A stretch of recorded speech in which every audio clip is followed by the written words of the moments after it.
So please join me in welcoming Mark O. Lopez to Ariba Live.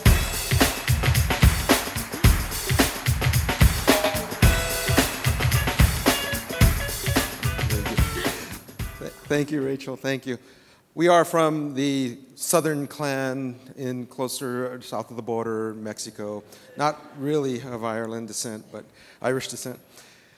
Wonderful, wonderful being here. Really excited with all the innovation and all the tips that we've gotten on the second day for all you party survivors.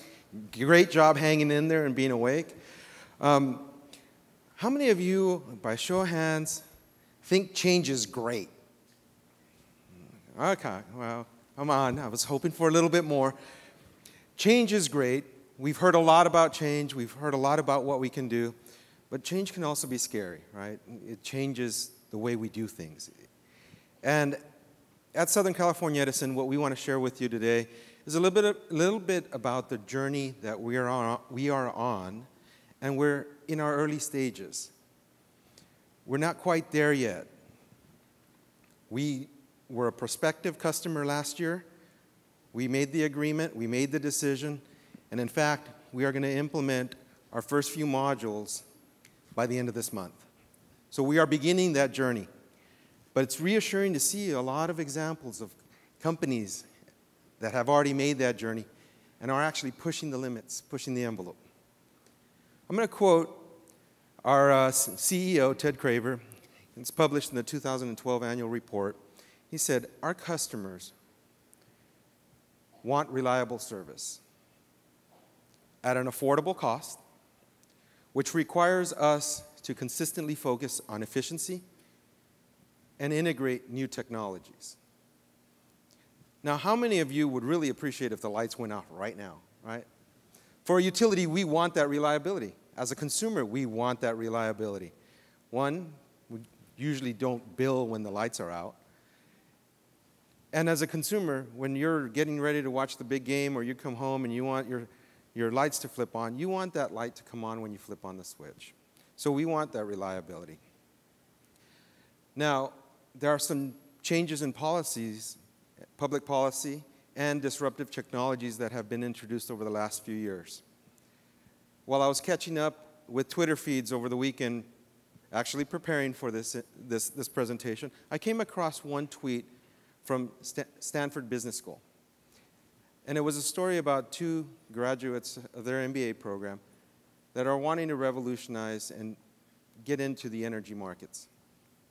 So we all are familiar with photovoltaic cells, solar panels that we can put on our homes or on our commercial facilities. But those cost money. You have two options. You can buy or you can lease. Well, what these individuals have done is they're proposing a new business model. A business model of solar as a service. Sounds interesting. So I click on the link and I get this video. And this video, they start talking about, they realized that consumers really didn't want to make that change. They didn't want to take the risk of investing in solar panels. So what they've done is they've raised the capital and they're asking, hey, just lend us your roof. We'll pay for the installation. We'll pay for the panels. And then you can buy the electricity from us, just as if you would from the utility. Okay, now got my interest even more. And then one of the post-grad students, I wouldn't call this company a startup. They're already up at $1 billion worth of sales. That's a lot. He said, as we were researching our business models and doing our analysis, we didn't really need to develop a business plan because where else can you undercut $6 billion worth of sales rather easily? So that's a risk. However, our CEO has also told us we can't ignore these changes. With these changes also comes great opportunities. We have the opportunity to look at new business models. We can also compete. However, we also have to focus on creating efficiencies within our core utility and deliver to our customers on that promise of safe, reliable, and affordable power. Now, you may be wondering, why is the guy from IT here talking to us at Ariba Live? Right, what does he know from P2P or purchasing and all of your expertise? Well, the role of IT is also changing and evolving. Traditionally, we've worked on projects. We've been given a project, a set of requirements. Those requirements are generally driven by available funding. The more money you have, typically the more requirements we get. As you start spending money, your money starts dropping, we de-scope because we have to limit the amount of the expense. It's really been a technician's role. Now, IT at SCE is also going to change this year. We're going to employ a managed service provider sourcing strategy. So we're going to partner up strategically with a few managed service providers that have figured out how to solve a lot of the problems that we face and that we will face moving forward. The objective of this is not just to take out cost of the IT portfolio and the cost of doing business with IT, because we all know doing business with me in IT is expensive. What we want to also do is take our IT roles and partner up with the business early in the planning cycles and the innovation cycles. We no longer want to wait for the request to come in and say, here, I need you to implement this tool that I've already researched and identified. What we want to do is engage in planning the business outcomes and the business strategies and what are the objectives that you need to achieve so we can then help, when needed, influence the technology direction. And by that I mean leveraging common platforms, enterprise platforms that deliver business capabilities consistently. An enterprise, a very large enterprise, cannot afford to have multiple applications that do the same thing because what's going to happen is your data then starts getting all over the place and you can't do spend analytics effectively. So by doing this, we're hopeful that we can help put in place technology that is enabling the achievement of successful business outcomes. Now, in 2006, SCE took on a very big initiative, bold initiative. And actually, that's when I got into IT. So when your senior leadership tells you, hey, we have an opportunity for you, ask a lot of questions because you never know where you're going to end up. So they put me on this ERP team, and we were implementing everything. That's what made it very large for us and very bold. We were going to implement finance. We were going to implement SRM, supplier relationship management, enterprise asset management, human capital management, sales and distribution.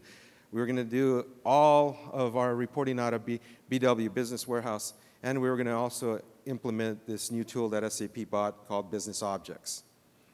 There's probably a few other modules and some other functionality that I forgot to mention, but we were going to do it all. Now, that started in 2006. In 2008, we went live with our first release, and that release continued through 2011 when we implemented CRM. In 2010, we went live with the SCE Supplier Portal.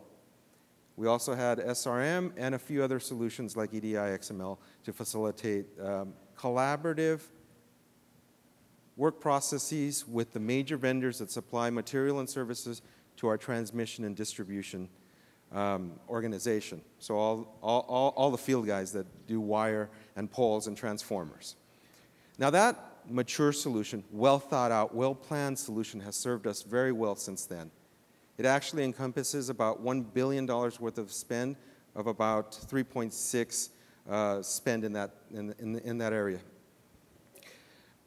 So it's served us well. It's continuing to serve us well. However, it still left us with opportunities. We still had an opportunity to optimize other processes. We had an opportunity to eliminate paper invoicing. We had an opportunity to look at eliminating timesheets with our supplemental workforce. And there's where the innovation from Ariba and SuccessFactors is really, really interesting to us. We also had, as the development of these new technologies, and we just had a glimpse of some of this innovation, we can leverage cloud-based solutions now that actually limit or reduce the amount of infrastructure that IT has to support and purchase. So by looking at these new tools, we also found that we can add additional capabilities and benefits that we couldn't do with our existing solutions. So team alignment. Now, before I go into the details of this, really the story we want to tell you is how we got to a decision to go forward with Ariba, because as I mentioned, it's still too early for us to tell you exactly what we've done with it. But my daughters are in college now, but when they were much younger, we had to keep them entertained, and we ended up going to the toy store. And at the toy store, I figured, okay, I have my niece with me, my two daughters, they're going to hang out with me, and this was before they thought that it was socially damaging to be seen with their parents. So we decided I need to give them an activity to do for the afternoon. So we're in the arts and crafts sections of the toy store, and there's a bunch of bags. And these were really mixed bags of those stamps that have the pattern that you put paint and you make the imprint on a poster, hopefully not on the wall. And I figured that'll keep them entertained for a couple hours while we have to do our thing. So I told them, pick a bag, and then meet me at the cash registers. We'll pay for it, and we'll get out of here. I didn't exclusively say pick one bag, but they took the message and they bought one bag. And so they met up with me in the cash registers a few minutes later, and we paid on the way home. My daughter Alex, who to this day has absolutely no problem giving me feedback, especially when I mess up. She loves giving me that kind of constructive criticism. So she tells me, Dad, that was hard. I said, what was hard? She said, we couldn't choose a bag. Well, why couldn't you choose a bag? What made it so hard? Well, they were different. And she was right. Some had flowers, patterns, ornate patterns. Some had soccer balls. Some had dinosaurs. So these were truly mixed bags, mixed stamps. So she said, we couldn't decide which bag to choose. We all wanted something different. So how did you resolve this? Well, we all gave in a little bit, and we decided this was the best bag. Well, then, of course, I had to tell her, well, you know, I said get a bag. I meant get a bag each. And then she goes, thanks, Dad. That would have been useful. So needless to say, that's been coaching for me. So about a year and a half ago, our executives launched a couple of corporate initiatives. One was called Operational Excellence, where the intent was to find initiatives that would get us best-in-class service with best-in-class operational benchmarks. Okay, pretty good goal. The other initiative was Rate Challenge.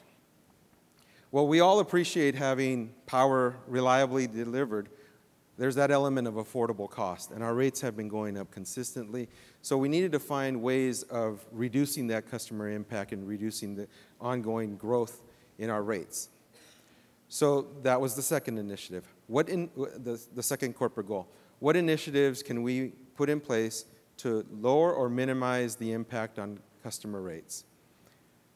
So what we started seeing is every team started looking and researching opportunities to achieve and contribute to those corporate goals. Finance had done some extensive research, benchmarking, and even conducted an RFP and identified a solution that would enable electronic invoicing and dynamic discounting. On the other side of the house, we had supply management, who had a well-thought-out, well-planned, comprehensive P2P roadmap with several initiatives that included extending the capabilities or utilizing the capabilities of Supplier Portal, SRM. And they started looking also at building a business case for contract authoring and looking intently in integrated supply management. Now, within IT, we have one IT organization that services the entire company, but we have delivery teams. We have a finance team, and we have a supply management team. So we started seeing these, and we started talking to each other, saying, hey, they seem similar. They seem similar in the business capabilities. So going back to my daughter's story, what to give up, what to push forward becomes a problem. So we had to resolve this, because in addition to that, those corporate goals, IT was also looking at how do we optimize and simplify the technology portfolio, take some of the complexity out, and reduce our overall cost of ownership. So the way we resolve this problem, not saying that we act like children at work, right? Because we can make decisions, But let's face it, how many of you have been in a meeting where it just seems like it's going way too long and we can't get to a decision? Or you get home and you're exhausted by the end of the day because these decisions just seem to get prolonged. So what we did is we put a P2P council together, and this P2P council was at the executive level. And it had representation from finance, IT, and supply management. And they brought the sense of urgency. So they were the ones waiting at the cash register saying, pick a bag and come on. So they provided the sense of urgency and the focus on the enterprise goals. They also chartered a P2P sub-working team. Now this working team actually had to make the analysis and make the recommendation on what solution to move forward. And again, the goal was to focus on the longer-term enterprise benefits for the greater good of the enterprise, not singularly one operation's benefits. So the team, the working team, looked at several scenarios, from extending our current capabilities to a transitional architecture with the solution that was identified by finance, to continue with Ariba and our existing solutions to a potential full replace with Ariba. Needless to say, this group had a lot of lively discussion in the time making this analysis. Again, it was that trade-off. What do you trade off? What do you push forward? So all of this spirited debate, we had about 8 hours of sequestered time for this group so they can make the recommendation, make the proper analysis. The P2P council would get weekly updates, roughly, and every 2 weeks they would have in-person, in-face meetings to discuss how the progress and what recommendation is going to come out of this team. Not only did we have the opportunity to contribute to the corporate goals of rate challenge and operational excellence, but also user interface. We had an opportunity to deliver a better experience for our end users. What we have here is a snapshot of our internal portal. And you can see, well, maybe you can't see, these highlighted links are where an end user can go and request materials and services. Those links are all over the place. They're grouped organizationally, not necessarily by the function of I need something to purchase or request. And we all know if it's not easy to find, easy to use, that's where alternatives start coming in. Next thing you know, it's a phone call. Hey, I know you supply me this. Can you get me this? And that's where you start losing that visibility and the traceability to the transaction. So again, not only did we have objectives of lowering costs and streamlining processes, but just delivering a better user experience. So the team, through their exhaustive analysis and dedication, made a directional decision. And I say directional because it was really more of a strategy. We're going to go this way. We really don't know exactly how to get there yet, but we're going to make these key foundational decisions and we're going to start heading in this direction. So what we said is we would focus on a complementary business case. By that, we would utilize Ariba to complement and achieve benefits where we cannot achieve those with our existing solutions. So we'll be implementing, as I mentioned, Ariba this month and through the next few months. What we also want to do is we want to identify gaps in the solutions, because one of the reasons why we couldn't commit to say Ariba is going to do everything for us, and in full transparency, it can't, because we've highly customized our solutions over time. These projects come in, and they're all, hey, this is what I want, and here's the money that I have. Well, great, we'll code it. When we code it, we're customizing. So when you take a service like Ariba or a standard tool, it's never going to be like for like. And we were okay with that. We had rationalized it. So what we said is we'll go ahead and start moving down this path. It'll be transitional. We are going to look at supplier collaboration network as part of the mix as well. And then we are going to partner up with our strategic partners, SAP and Ariba, and we're going to co-innovate. We're going to give back some of that information that they need so they can innovate and hopefully fix some of those gaps as part of future product roadmaps. Now, if the feedback is, you know, it sounds like a great idea, Mark, but we're not going to be able to accommodate that and put it in the roadmap because you're the only company asking for it, then we're going to look at ourselves and say, what's our requirements with our processes? or our policies, or why do we feel this is needed when the industry is basically saying it's not a best practice? So again, this is a directional decision that we are taking. There we go. Okay, so our implementation plan, our ramp-up plan, it's targeted to take 24 months. The first year, it's implementing the technical capabilities of Ariba and getting some light usage. Year 2 is where we're going to have maximization of the benefits and the utilization and adoption. So we are going to focus heavily on change management and communication in our first year, and then again, in the second year, we're going to get a lot more utilization. In fact, we are seeing so much opportunity that since we made the agreement to go forward with Ariba, we've identified 2 additional key use cases. The first use case is in my organization, IT. With the managed service provider, we still have some questions to be asked and answered rather quickly. How will the services that the managed service provider partners be delivered? Will it be with named resources or unnamed resources or a combination of both? How do I need to structure up the contracts so I can identify the invoice coming in to the services delivered? Because no longer is it hours per project with staff that we have. It's now by service levels and uptime and enhancements, right? So we have to structure up a whole brand new set of contracts and relationships with these partners. Hopefully they've already solved that, so it'll be easy, but we may need to make changes on our end. The second use case is very interesting, and I kind of alluded to it. It's with contract workers or supplemental workforce.